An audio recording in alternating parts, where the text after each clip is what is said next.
Nos ha llamado no solamente a nosotros la atención, sino creo que a todo el mundo en redes sociales, algunos comentarios que has hecho en el Twitter. Un día como hoy, en 1962, a 10 días de la transparencia o transferencia de mando, las Fuerzas Armadas tomaron el poder ante la falta de pronunciamiento del Jurado Nacional de Elecciones debido a las denuncias de fraude en esas elecciones generales.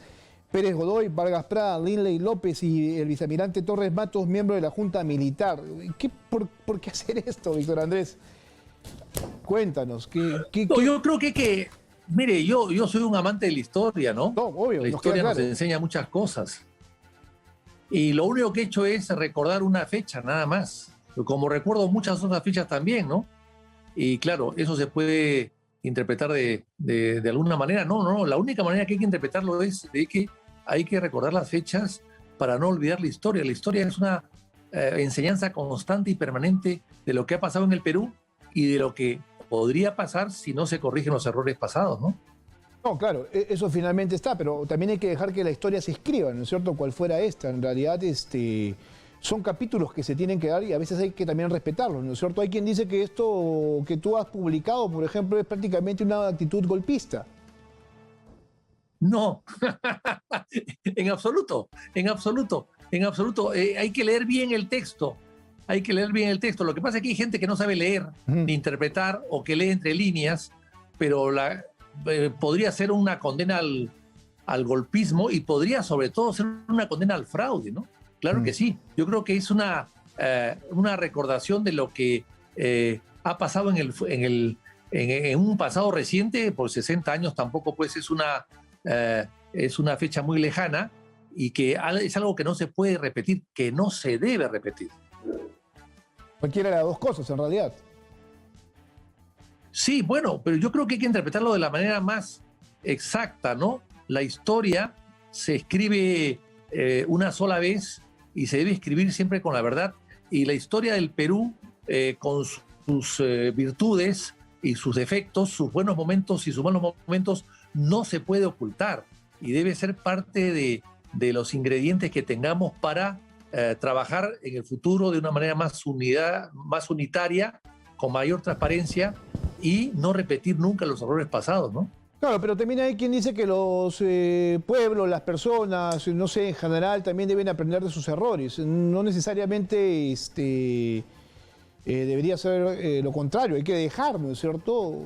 Te lo pongo en sentido figurativo porque creo que debes saber perfectamente a lo que vamos, ¿no es cierto? O sea, creo que te opones directamente a que Perú Libre sea gobierno, ¿no? Que estás en este grupo de personas que entienden de que no es un partido político que le haga bien al país y que la elección de Pedro Castillo tampoco es lo más saludable. No, lo que yo digo que la historia nos enseña mucho y que por lo tanto hay que tomarla en cuenta, y lo que yo creo es que el jurado tiene que hacer un esfuerzo extraordinario para dar un resultado final totalmente ajustado a la verdad electoral. Yo siempre he sido de esa opinión. No es que tenga nada contra Castillo, contra Keiko en absoluto. Yo lo que quiero es que el Perú encuentre el sendero del progreso y del bienestar a través de una verdad electoral, nada más, y que el jurado se empeñe, porque hay ciertas denuncias, muchas denuncias, se empeñe en hacer un esfuerzo tremendo y en dar una versión exacta y que nadie se sienta frustrado, porque la frustración puede conducir al caos en el futuro. La idea es que todos aceptemos un resultado porque el resultado se ajusta a la verdad electoral. Claro, pero fíjate que hoy el Jurado Nacional de Elecciones ya ha definido estas apelaciones a las actas de proclamación de los jurados electorales especiales y le ha dicho, pues obviamente a las pretensiones de Fuerza Popular que no van, y entonces ya queda despedido el camino para lo que es inminente, ¿no? Bueno, la declaración como ganador del señor Pedro Castillo. O sea, ya no hay forma de retroceder en ese aspecto, ya va, o sea, ya se agotó todo lo que tenían y que la ley facultaba, ¿no es cierto?, para que esto cambie, ya no hay marcha atrás. Creo yo que el Jurado Nacional de Elecciones es más, ya debe estar trabajando el acta de proclamación en estas horas y seguramente hoy por la tarde, si no mañana temprano, nos dicen quién es el ganador de esta contienda electoral. O sea, ¿para qué insistir más? O sea, ¿no? Bueno, pero yo creo que, bueno, independientemente de eso, el jurado finalmente va a tener la gran responsabilidad de proclamar al ganador.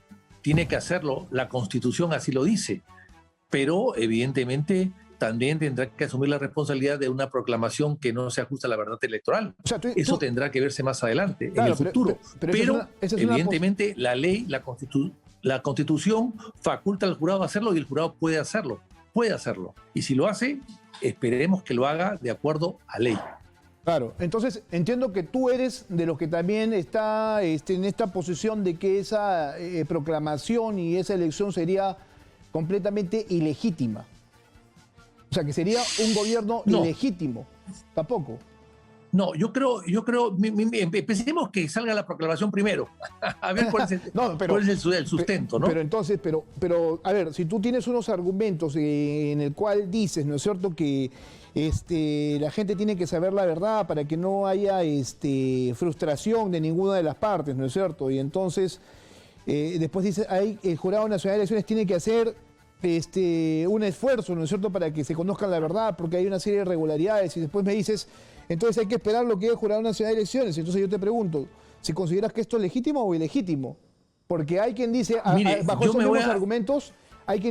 mismos argumentos, que lo que pueda decidir el Jurado Nacional de Elecciones respecto a Pedro Castillo va a significar después que él sea considerado un presidente completamente ilegítimo. Mire, yo voy a esperar que se pronuncie el jurado, no quiero adelantarme, aunque sabemos más o menos por dónde va el camino, pero quiero que se pronuncie el jurado para yo pronunciarme, no quiero adelantarme a los hechos. Pero lo que sí puedo decirle es que hay, de acuerdo a las encuestas, 65% de las personas en el Perú que creen que ha habido irregularidades. Entonces yo creo que eso el jurado tiene que ver cómo lo soluciona. Y si no lo soluciona, bueno, aceptaremos lo que diga el jurado, pero me parece que esta es una elección muy controversial, de las primeras después de 50 años. Y eso sí me preocupa por el país. Sí, en realidad ahí sí creo que coincidimos. Esta es una elección completamente atípica, diferente, pero también entendamos de que hay un partido, pues obviamente que no le ha gustado los resultados y se han ido hasta los extremos, ¿no? Incluso hasta ha configurado justamente toda esta narrativa de un fraude en mesa, ¿no es cierto?, que de por sí no ha sido corroborado del todo, si no estaríamos en otro tipo de situación, si es que esto se habría dado de manera simultánea, como es que obviamente lo justifica el Jurado Nacional de Elecciones. Lo cierto que sí le puedo decir es que con todas estas controversias, con todas estas impugnaciones, acusaciones, etcétera, el sistema electoral en este momento ha colapsado como ha colapsado la salud en el país a través de la pandemia, ¿no? O sea, esto es una pandemia del sistema electoral que ha afectado muchísimo y que ha demostrado que el sistema electoral es un sistema obsoleto. Este sistema electoral actual y el Jurado Nacional actual fue casualmente hecho y reformado a raíz del año 62, a raíz del fraude del 62. Y fue reformado totalmente y el nuevo jurado tiene una estructura muy parecida al de aquella época y el voto secreto, tal como está constituido todo el sistema de votación, es implementado a raíz del año 62, implementado por la Junta Militar de Gobierno de aquella época y está vigente hasta nuestros días y el tiempo ha demostrado que ya es obsoleto. Por lo tanto, hay que hacer un verdadero cambio y una reforma del sistema electoral en el Perú. Bien, mira, quiero que escuches por favor lo que ha dicho el señor Mesías Guevara justamente de Acción Popular sobre esta interpretación que le da a tu tweet. Así que lo escuchamos y comentamos. Bueno, yo pienso que Víctor Andrés García Belaúnde es una... y lo que ha hecho ayer es ir en ese sentido. Pero sin embargo, considero que recordar ese tipo de historias en estos momentos difíciles podría generar cierta controversia, cierta suspicacia. Y es por eso que yo simplemente le digo, no hay que hacer apología del golpismo cuando Acción Popular en carne propia lo ha sentido, lo ha sufrido, y también curiosamente somos los que hemos tomado la posta después de un golpe de una dictadura, el caso del 80, el caso del 2001, tanto con Fernando Belaúnde Terry y Valentín Paniagua Corazao. Por lo tanto, creo yo que no es oportuno que hagamos ese tipo de recuerdos. Bueno, ya lo escuchaste, ¿no? Lo ha sido hasta más directo. Te he pedido que no hagas Sí. apología al golpismo, porque Sí. obviamente hay un poco de ropa No. tendida recordando lo que le pasó al señor Sí. Fernando Belaúnde Terry, ¿no? Al Sí, presidente. sí, yo aprecio mucho a Mesías, y es mi correligionario, y he hablado con él, y él dice podría, y él dice quizás no sea el momento. Bueno, es su opinión y yo la respeto muchísimo, por supuesto que sí, pero, y también ha dicho que soy historiador.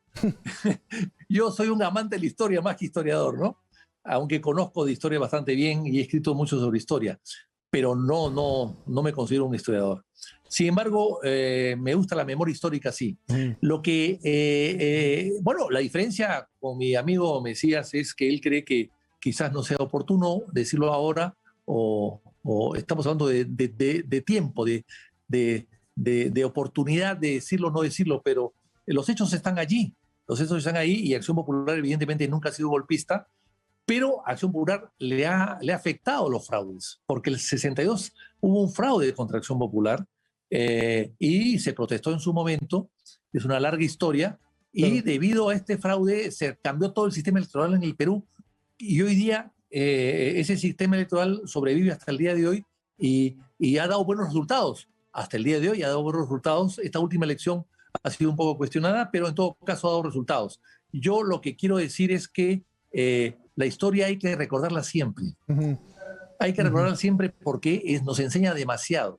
Nos enseña más que demasiado, nos enseña muchísimo y aprendemos de ella todos los días para no repetir los errores del pasado. Y lo que pasó el 62 fue un gran fraude. Ninguno de los candidatos en ese momento, ahí La Torre, ni Belaúnde, ni Odría, llegaron al tercio, que eran indispensables para gobernar, llegar al tercio, y la diferencia fueron 20.000 votos. 20.000 votos, y luego salió un libro blanco del ejército peruano que demostraba todo lo que había pasado en esas elecciones, con posterioridad a esa fecha.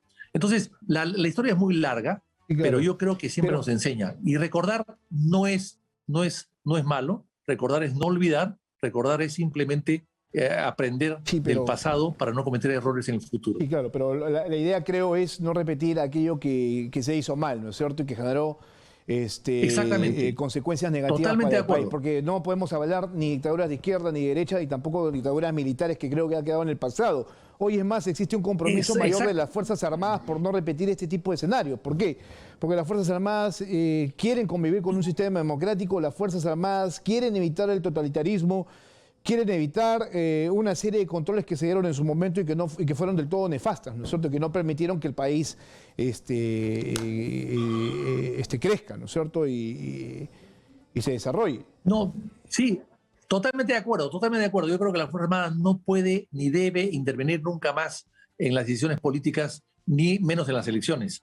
Pero lo que también trato de rescatar de esta nota es que tenemos que ser exigentes con la transparencia y con la vigencia de las leyes y la Constitución. Tenemos que ser transparentes y exigentes con la verdad electoral. Pero y tenemos que condenar. Pero, Víctor Andrés, eso es lo fraude, que viene, ¿no? eso es lo que viene fraude. después, pues, ¿no es cierto? Primero que asuman el gobierno. Yo creo que hay que ser respetuosos del sistema democrático. Creo que las reglas están ahí en un sistema completamente imperfecto. Somos un país imperfecto para empezar, ¿no es cierto? Tenemos grandes problemas, pero hay que respetar este tipo de procesos, ¿no es cierto? Mal que bien ya tienen o van a tener un resultado, y creo yo que al próximo gobierno lo que le toca es, primero, tomar acción, luego decirnos exactamente qué van a hacer, y luego, como tú bien claro lo señalas, ¿no es cierto?, exigirles que hagan las cosas bien, que es lo que ahora nos debe tocar. Exactamente, exigirles, todos, los que estamos a favor o en contra de cualquier candidatura, unirnos en torno no a una candidatura, sino unirnos en torno a una verdad, ¿no? A la verdad electoral. Claro. Ahora, ese exigirle también, al menos no sé cuál sea tu posición, exigirle por lo pronto que deje de lado, por ejemplo, esta pretensión de la Asamblea Constituyente, ¿no es cierto?, para la reforma de la Constitución, que creo yo que es un punto que está generando gran controversia y que no se va a acabar, ¿no es cierto?, en el corto plazo. Creo que es un tema que va a estar ahí latente y que va a generar esto que es una alerta roja, ¿no es cierto?, y una falta de convivencia entre ambos poderes del Estado. Estoy hablando del Ejecutivo y del Legislativo. Sí, yo creo que la Asamblea Constituyente, yo creo que hay que reformar la Constitución. En Acción Popular, inclusive el año 2000 planteamos, cuando se fue Fujimori, planteamos retornar a la Constitución de 1979 a través del artículo 306 de esa Constitución que lo permitía, pero no se dieron las condiciones para hacerlo en ese momento y Paniagua presentó una comisión que estudió la reforma y dejó listo una reforma de la Constitución que se quedó en el Congreso inclusive con dictamen. Entonces, yo creo que eso sí hay que hacerlo, es urgente, pero de allí a plantear una asamblea es difícil, complicado, inoportuno hacerlo, porque además tendría que hacerse siempre todo a través del Congreso y parecería que ellos no quieren hacerlo así, algunos voceros que han salido de Perú Libre. Por eso mismo, es importante que Perú Libre no presida el Congreso, ni Perú Libre ni Fuerza Popular.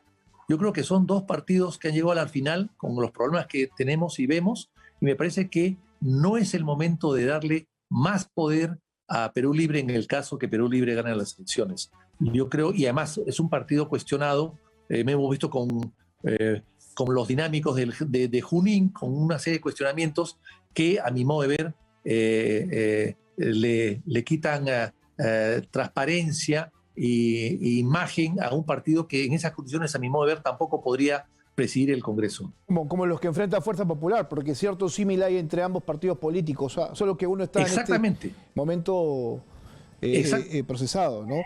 Por eso yo digo que ninguna de las dos fuerzas deberían presidir el Congreso. Deberían buscarse a otras fuerzas políticas, porque además el Perú ha votado para que, por ejemplo, que en el caso de Acción Popular sea oposición, no sea gobierno.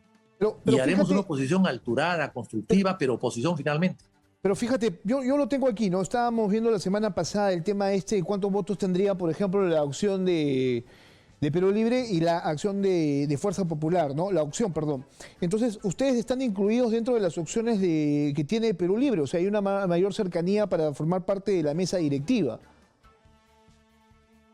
Bueno, eso lo deciden, la bancada es autónoma y ellos tendrán que tomar sus decisiones, pero la idea no es que presida Perú Libre ni Fuerza Popular, la idea es que presidan otra fuerza política que puede ser Acción Popular misma, siendo la fuerza siguiente en números, o APP, o cualquier otra. Yo creo que en base a esas fuerzas que no han participado en la segunda vuelta y que no han tenido este enfrentamiento y este desgaste, y podrían perfectamente bien sumar suficientes cantidad de votos para poder tener ellos una presidencia del Congreso.